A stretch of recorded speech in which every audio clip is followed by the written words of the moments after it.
PDPയെ തകർത്ത് തരിപ്പണമാക്കി ജമ്മുകശ്മീരിൽ national conference തിരിച്ചെത്തുമ്പോൾ BJPക്കും നിരാശയാണ്. പഴയ പ്രതാപകാലത്തെ അനുസ്മരിക്കും വിധമാണ് കശ്മീരിലെ ഗ്രാൻഡ് ഓൾഡ് പാർട്ടിയുടെ പ്രകടനം. തന്ത്രങ്ങളെല്ലാം പൊളിഞ്ഞ് PDPക്ക് അടിപതറിയ തെരഞ്ഞെടുപ്പിൽ വൻ തിരിച്ചുവരവ് നടത്തി നാഷണൽ കോൺഫറൻസ്.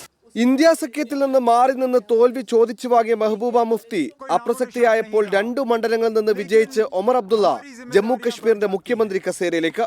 ഇത്തവണ ജീവൻ മരണ പോരാട്ടമാണെന്നാണ് ഒമർ അബ്ദുള്ള ഈ തെരഞ്ഞെടുപ്പിനെ വിശേഷിപ്പിച്ചത്. ജമ്മു കശ്മീരിന് പ്രത്യേക പദവി നൽകിയ അനുച്ഛേദം 370 റദ്ദാക്കിയതിനു ശേഷം നടന്ന ആദ്യ തെരഞ്ഞെടുപ്പിൽ കോൺഗ്രസുമായി കൈകോർത്ത് നാഷണൽ കോൺഫറൻസ് കളത്തിലിറങ്ങി. ജമ്മു കശ്മീരിന്റെ വികസനവും ജനക്ഷേമവും രാഷ്ട്രീയ വിഷയങ്ങളും ഒരുപോലെ പരിഗണിച്ച പ്രകടന പത്രികയുമായിരുന്നു ഒമറിന്റെ തെരഞ്ഞെടുപ്പ് പ്രചാരണം. സ്വതന്ത്രരും BJPയും PDPയും ഒരുപോലെ വെല്ലുവിളി ഉയർത്തി. കോൺഗ്രസുമായി പല സമയത്തും തർക്കമുണ്ടായി. സീറ്റ് വിഭജനം കീറാബുട്ടിയായപ്പോൾ 5 മണ്ഡലങ്ങളിൽ സൗഹൃദ മത്സരം. എന്നിട്ടും വിജയം നാഷണൽ കോൺഫറൻസിനൊപ്പം നിന്നു. ജമ്മു മേഖലയിൽ BJP വീണ്ടും ശക്തി തെളിയിച്ചപ്പോൾ കശ്മീരിൽ നാഷണൽ കോൺഫറൻസ് കളം പിടിച്ചു. രണ്ടിടത്തും ഒന്നും ചെയ്യാൻ സാധിക്കാതെ മെഹബൂബ മുഫ്തി തോൽവിയുടെ പടുകുഴിയിലേക്ക് വീണു. 10 വർഷം മുമ്പ് നടന്ന തെരഞ്ഞെടുപ്പിൽ 15 സീറ്റിൽ ഒതുങ്ങിപ്പോയിരുന്നു ഒമറിന്റെ പാർട്ടി. ഇപ്പോൾ പഴയ പ്രതാപകാലത്തെ അനുസ്മരിപ്പിക്കും വിധമുള്ള തിരിച്ചുവരവ്. 28 സീറ്റിൽ നിന്നാണ് 4 സീറ്റിലേക്ക് PDP വീണത്.